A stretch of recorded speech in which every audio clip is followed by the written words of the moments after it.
Good morning students. आज हम हमारे बीएड फर्स्ट ईयर बाल्यावस्था वृद्धि और विकास में हमारी सेकेंड यूनिट स्टार्ट कर देते हैं।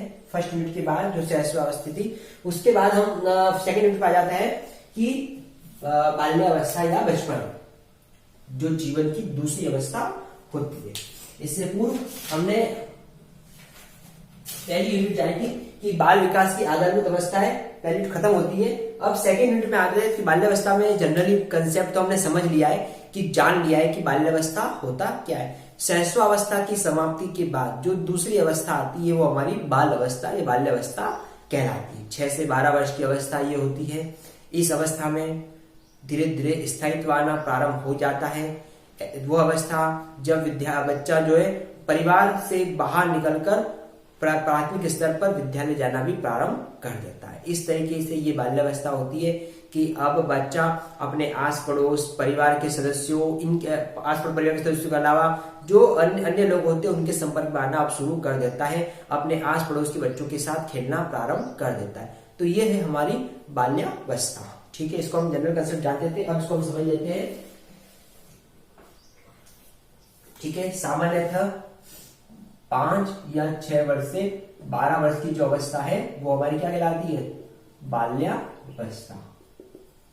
इसको 5 या 6 वर्ष से प्रारंभ माना जाता है। कोई इसको 6 बोलता है, कोई इसको 5 बोलता है, और ये 11 या 12 वर्ष तक चलता है। जनरली माना जाता है तो इसको मान्यता कहते हैं, और कोई इसको 5 वर्ष से भी कहते हैं। यानी कि 5 वर्ष के बाद बाल्यावस्था में बालक कदम रखना शुरू कर देता है।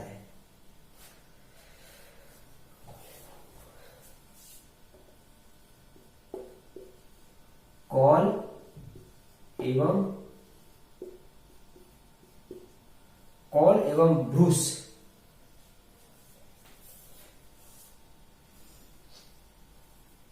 इन्होंने कहा है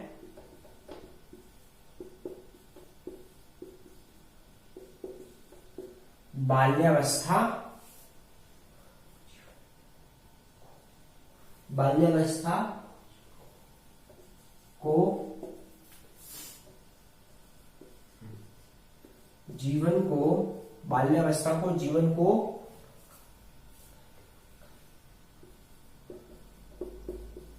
बनोखा काल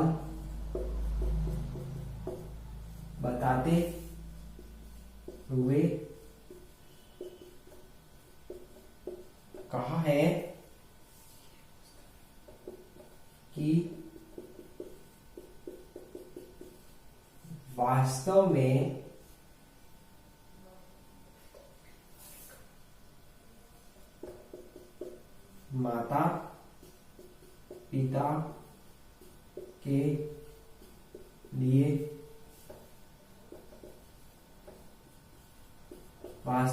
माता पिता के लिए बाल विकास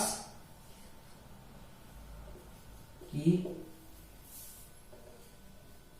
इस अवस्था को समझना कठिन है।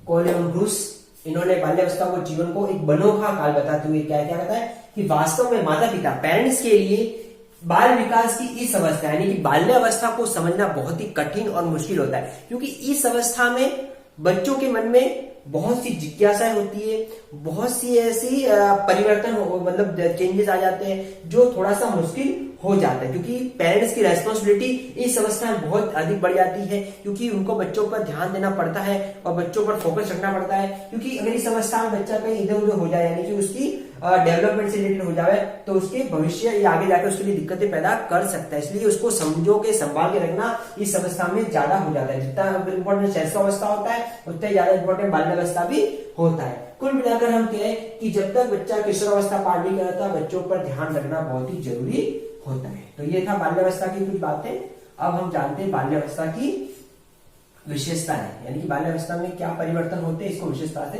समझ लेते हैं।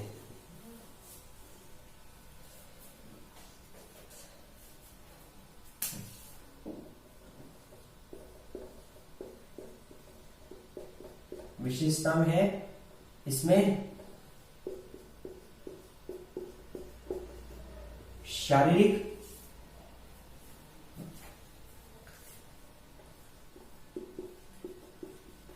संज्ञानात्मक,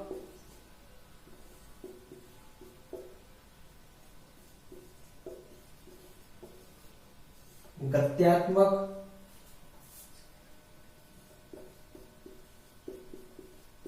सामाजिक,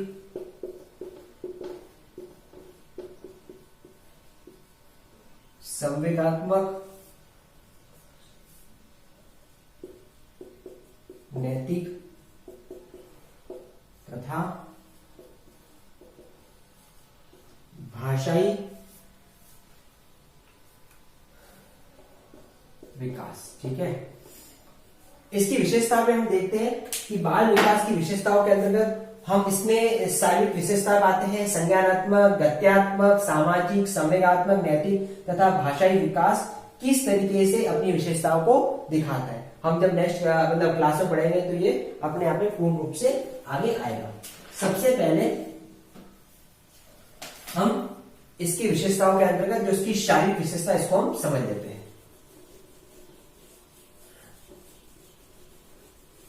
तो इस तरीके से ये इसकी विशेषताओं को बताते हैं। सबसे पहले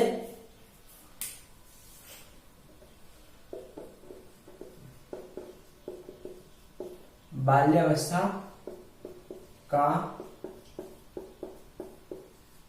शारीरिक विकास।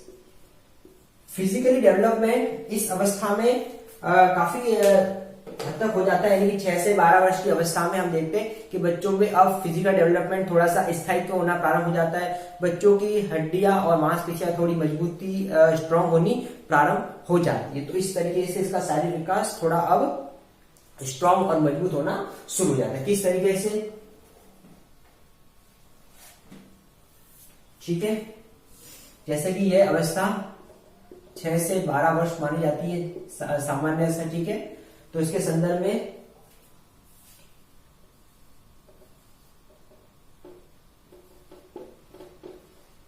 कॉल एवं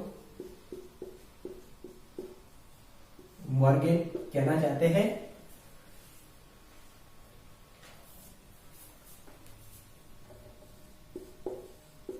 विकास ही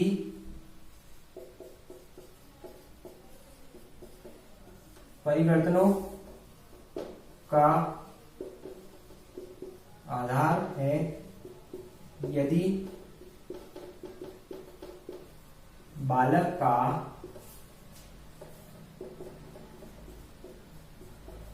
शारीरिक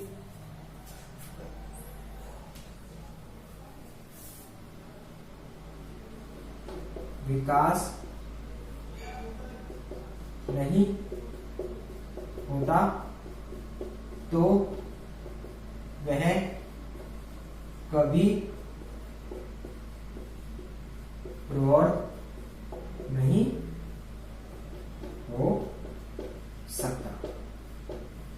अब इस बात को समझ लेते हैं कि बाल्यावस्था के संदर्भ में कॉल एंड मॉर्गन कहते हैं विकास ही परिवर्तनों का आधार है, यानी विकास के माध्यम से परिवर्तन देखने को मिलते हैं। इसलिए जरूरी है, यदि बालक का शारीरिक विकास नहीं होता यानी कि उसका फिजिकल डेवलपमेंट सही से नहीं होगा तो हम देखते हैं कि वो कभी प्रौढ़ नहीं हो सकता, यानी कि उसका समय के हिसाब से हाइट को प्राप्त करना, ठीक है, ये सब जरूरी होता है। यानी ग्रोथ एंड डेवलपमेंट इसके लिए बहुत जरूरी हो जाता है। अगर समय के हिसाब से उसकी ऊंचाई और सभी शरीर में विकास नहीं होगा तो वो प्रौढ़ अवस्था को प्राप्त नहीं कर सकता। इसलिए समय के हिसाब से ये बहुत ही जरूरी होता है।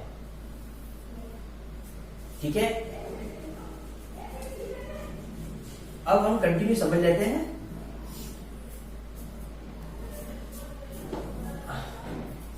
कि ये बाल्यावस्था को जो शारीरिक विकास है अब किस तरीके से कैसे होता है हम आगे क्लास में जानेंगे। तो आज हमने क्लास में बाल्यावस्था को जाना और बाल्यावस्था में किस तरीके से परिवर्तन शारीरिक विकास और किस तरीके से इंपॉर्टेंट होता है। तो ऐसे आपका असाइनमेंट है,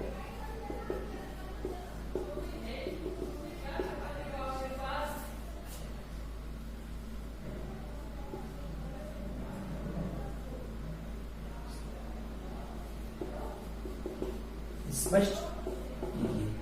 तो बाल्यावस्था क्या है, तो जनरल कंसेप्ट जो आज हमने क्लास में जाना, इसे इसी के बारे में आपको अपना असाइनमेंट करना है। स्टूडेंट्स, इस कोविड समय में सिचुएशन क्रिटिकल है, हमको सावधानी रखनी, सतर्क रखनी है, अनावश्यक घर से बाहर नहीं निकलना है, जब भी निकले मुंह पर मास्क का प्रयोग करें। इसके साथ आज हमारी क्लास खत्म करते हैं। Thank you.